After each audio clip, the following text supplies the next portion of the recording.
ഇന്നത്തേത് ഒരു ചെറിയ vlog video ആണേ. അപ്പോൾ എനിക്കിന്നൊരു കേക്ക് ഓർഡർ ഉണ്ടായിരുന്നു. ഒരു പൈനാപ്പിൾ കേക്ക് 1 kgയുടെ. ഇതെനിക്ക് തമ്പാനൂർ കൊണ്ടെത്തിക്കണം. അപ്പോൾ ഓർഡർ തന്നത് ആശ എന്ന് പറഞ്ഞിട്ട് എൻ്റെ ഒരു ഫ്രണ്ടാണ്. ആശയെ കണ്ടിട്ട് ഒത്തിരി നാളായി. അപ്പോൾ ആശയെ കാണുകയും ചെയ്യാം. പിന്നെ എന്തായാലും തമ്പാനൂർ പോവുകയല്ലേ, അപ്പോൾ ഞാൻ കരുതി ആ കേക്കിൻ്റെ കുറച്ച് മെറ്റീരിയൽസ് വാങ്ങണം. പിന്നെ എനിക്ക് കുറച്ച് നൈറ്റി മെറ്റീരിയൽസ് വാങ്ങണമായിരുന്നു, സ്റ്റിച്ച് ചെയ്ത് പുറത്ത് കൊടുക്കാനായിട്ട്. അപ്പോൾ ആശ പറഞ്ഞ സമയത്ത് തന്നെ അവിടെ എത്തി. 5 മണിക്കാണ് വരാമെന്ന് പറഞ്ഞത്. ആശ ഡ്യൂട്ടി കഴിഞ്ഞിട്ട് അവിടെ കറക്റ്റ് സമയത്തിന് എത്തി.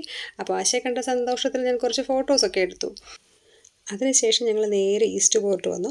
ഈസ്റ്റ് പോർട്ട് പത്മനാഭസ്വാമി ക്ഷേത്രത്തിനടുത്തുള്ള ഒരു കടയിൽ കയറിയിട്ട് ചായയും ബജി, പിന്നെ നോർത്ത് ഇന്ത്യൻ സ്റ്റൈലിലുള്ള ഒരു ഡിഷ് എനിക്കത് നന്നായിട്ട് ഇഷ്ടപ്പെട്ടു. ഒരു സമൂസ ഉരുളക്കിഴങ്ങൊക്കെ വെച്ചിട്ട് നല്ല അതിൻ്റെ മസാലയൊക്കെ എനിക്ക് ഭയങ്കരമായിട്ട് ഇഷ്ടപ്പെട്ടു. ഈ കടയുടെ ഫ്രണ്ടിലാണ് ഈ ക്ഷേത്രക്കുളം ഉള്ളത്. അപ്പോൾ ഞാനിതുവഴി പലവട്ടം അങ്ങോട്ടും ഇങ്ങോട്ടൊക്കെ സാധനങ്ങളൊക്കെ വാങ്ങാൻ പോവാറുള്ളതാണ്. പക്ഷേ ഒരിക്കൽ പോലും ഇവിടെ ഒന്ന് നിന്ന് ഈ കുളത്തിൽ ഒന്ന് നോക്കുകയോ അതിങ്ങനെ ആസ്വദിക്കാൻ അങ്ങനെ ശ്രമിച്ചിട്ടില്ല. അതായത് ഉള്ളിൽ ആഗ്രഹം ഉണ്ടെങ്കിലും ഞങ്ങൾ അപ്പോൾ വരുന്ന തിരക്കിൽ അങ്ങ് പോയി സാധനങ്ങൾ വാങ്ങി വരികയാണല്ലോ സാധാരണ നമ്മൾ ചെയ്യാറ്. അപ്പോൾ അന്നായപ്പോൾ കുറച്ച് ഫ്രീ ടൈം ഉണ്ടായിരുന്നു. അപ്പോൾ ഞാൻ അവിടെ ജസ്റ്റ് ഒന്ന് നിന്ന് കുറച്ച് ഫോട്ടോസൊക്കെ എടുത്തു. പിന്നെ അതിനുള്ളിൽ ഒത്തിരി മീനുണ്ടായിരുന്നു. പിന്നെ മാടപ്രാവുണ്ടല്ലോ, അതിൻ്റെ ചിറകിട്ടടിച്ചുള്ള ഒരു ശബ്ദവും അതിൻ്റെ ഒരു ഭംഗിയും ഒക്കെ ഒന്ന് വേറെ തന്നെയാണ്. എനിക്ക് മനസ്സിന് ഭയങ്കര ഒരു സന്തോഷം തോന്നി. പിന്നെ ഈ വഴിയോരത്തൊക്കെ കണ്ടില്ലേ ഒരുപാട് ഈ ചട്ടിയും കലവും. ഇതൊക്കെ എന്താണെന്ന് വെച്ചാൽ ആറ്റുകാൽ ക്ഷേത്രത്തിൽ പൊങ്കാലയുണ്ടല്ലോ, അത് 2 ദിവസം കിടക്ക വിട്ടാണ് ഞാനിവിടെ പോയത്. അപ്പോൾ അതിൻ്റേതായ ഒരു തിരക്കും ബഹളവും ആളും ആരവും ഒക്കെ അവിടെ നന്നായിട്ട് തന്നെ ഉണ്ടായിരുന്നു. ഇനി ഞങ്ങൾ ഇവിടുന്ന് പോകുന്നത് നൈറ്റി എടുക്കുന്നതിന് വേണ്ടിയിട്ടാണ്. എനിക്ക് പുറത്ത് കുറച്ച് തച്ച് കൊടുക്കാൻ വേണ്ടിയിട്ട് ഓർഡർ വന്നായിരുന്നു. അപ്പോൾ അതിന് വേണ്ടിയിട്ടാണ്. അപ്പോൾ ഞാൻ കരുതി ഹോൾസെയിൽ റേറ്റിൽ ബൾക്കായിട്ട് കുറച്ച് നൈറ്റി മെറ്റീരിയൽ എടുക്കാമെന്ന് ഞാൻ വിചാരിക്കുന്നു. അപ്പോൾ എനിക്ക് ഇഷ്ടപ്പെട്ടു എന്നുണ്ടെങ്കിൽ മാത്രമേ ഞാൻ എടുക്കുകയുള്ളൂ. കാരണം വേറെയും 2-3 സ്ഥലത്ത് കുറച്ച് കടകൾ നോക്കി വെച്ചിട്ടുണ്ട്. അപ്പോൾ ഇവിടെ വന്ന സ്ഥിതിക്ക് ഇവിടെ ഒരു റാണി എന്ന് പറഞ്ഞിട്ടൊരു ടെക്സ്റ്റൈൽസ് ഉണ്ട്. അവിടേക്കാണ് ഇപ്പോൾ ഞങ്ങൾ പോകുന്നത്. അത് ഈ പത്മനാഭ തിയേറ്റർ ഉണ്ടല്ലോ, അതിൻ്റെ സൈഡിലുള്ള റോഡിൽ കൂടെയാണ്, അതിൻ്റെ ബാക്കിലാണേ. അപ്പോൾ അവിടേക്കാണ് ഇപ്പോൾ നമ്മൾ പോകുന്നത്. ദാ കാണുന്നില്ലേ ഒരു നീല ബോർഡ്, അതിൻ്റെ വലത് വശത്തോട്ടാണ് ആ കട ഇരിക്കുന്നത്. അപ്പോൾ ഞാൻ അവിടെ പോയി എന്നുണ്ടെങ്കിലും ഞാൻ നൈറ്റി എടുത്തില്ല. ഇവിടുന്ന് പിന്നെ ഞങ്ങൾ നേരെ പോയത് അൽഹിബയിലേക്കാണ് കേട്ടോ. അൽഹിബയിൽ നിന്ന് കുറേ ബീഡ്സൊക്കെ വാങ്ങിച്ചു. പിന്നെ എന്താണ്, എനിക്ക് ഈ കമ്മലൊക്കെ ഉണ്ടാക്കുന്ന ക്രേസ് ഉണ്ട്. അപ്പോൾ അതിനാവശ്യമായിട്ടുള്ള കുറച്ച് സാധനങ്ങൾ വാങ്ങിച്ചു. ഇതാ കണ്ടോ, ഇതാണ് അൽഹിബ. അവിടെ സാധനങ്ങൾക്ക് നല്ല വില സഹായമുണ്ട്, ഹോൾസെയിൽ റേറ്റിലൊക്കെ നമുക്ക് കിട്ടുന്നുണ്ട്. അത് കഴിഞ്ഞിട്ട് പിന്നെ എന്താണ്, നമ്മൾ റൂബിയിലും കയറിയായിരുന്നു കേട്ടോ. റൂബിയിൽ നിന്ന് വാങ്ങിയത് എനിക്ക് വീഡിയോ എടുത്തില്ല.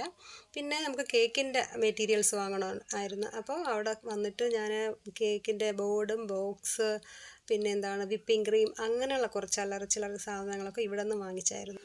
ഇതിനുശേഷം ഞങ്ങൾ പോയത് ഇതിൻ്റെ തൊട്ടടുത്തൊരു ഷോപ്പുണ്ട്, ഒരു ജ്യൂസൊക്കെ കൊടുക്കുന്നൊരു ഷോപ്പ്. അപ്പോൾ അവിടെ ഞങ്ങളൊരു ഓറഞ്ച് ജ്യൂസൊക്കെ ഓർഡർ ചെയ്തിട്ട് അങ്ങനെ ഇരിക്കുകയാണ്.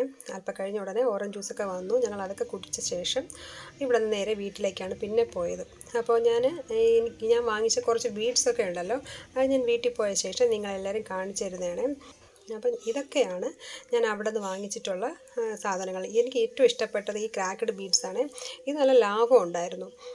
അതായത് 30 രൂപയുള്ളൂ, 106 പീസ് ഉണ്ടായിരുന്നു അതിനകത്ത്. പിന്നെ ഇതുപോലത്തെ കുറച്ച് കുഞ്ഞ് ശംഖില്ലേ, ഇതൊക്കെ ഞാൻ റൂബിയിൽ നിന്നാണ് കേട്ടോ വാങ്ങിച്ചത്. എനിക്ക് അവിടെ നിന്ന് വീഡിയോ എടുക്കാൻ പറ്റിയില്ല. പിന്നെ ഇതുപോലത്തെ ബീഡ്സ് ഒരു നല്ലൊരു തിളക്കമുള്ളൊരു ഷെയ്ഡായിരുന്നു.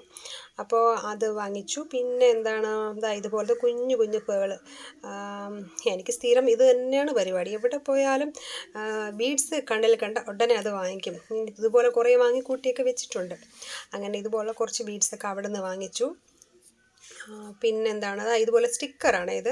നമുക്ക് ഇളക്കി ഒട്ടിക്കാം, നമുക്ക് ഈ ഫോണിൻ്റെയൊക്കെ ബാക്കിൽ ഒക്കെ ഡെക്കറേറ്റൊക്കെ ചെയ്യാമല്ലോ. പക്ഷേ ഞാനിത് വാങ്ങിച്ചത് നമുക്ക് സ്റ്റഡ് ഉണ്ടാക്കാമല്ലോ. എനിക്കിതുപോലെ കുഞ്ഞ് ബീഡിൻ്റെ സ്റ്റഡ് ഭയങ്കര ഇഷ്ടമാണ്. അപ്പോൾ അതൊക്കെയാണ് അവിടെ നിന്ന് വാങ്ങിച്ചത്. പിന്നെ ഇത് അൽഹിബയിൽ നിന്ന് വാങ്ങിച്ചതാണ്.